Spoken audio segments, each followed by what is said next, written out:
కర్ణాటక మాజీ మంత్రి RR Nagar MLA Muniratna నాయుడిపై కొందరు కోడిగుడ్డుతో విసిరారు. అత్యాచారం కేసులో జైలుకు వెళ్లి మునిరత్న బెయిల్ మీద బయటకు వచ్చి 2 నెలలైంది. అయితే అప్పటి నుంచి ఆయనకు ప్రజల్లోకి వచ్చింది ఇదే తొలిసారిగా.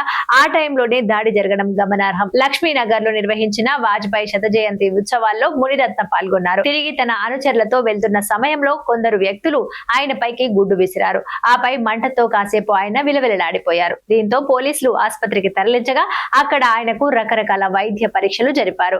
అర్ధరాత్రి పూట వైద్యులు డిశ్చార్జ్ చేశారు. మునిరత్న నాయుడు రాజకీయాలతోనే కాదు సినిమాలతోనూ పేరు సంపాదించుకున్నారు. ఉపేంద్ర, దర్శన్ లాంటి అగ్రనటులతో ఆయన చిత్రాలను నిర్మించారు.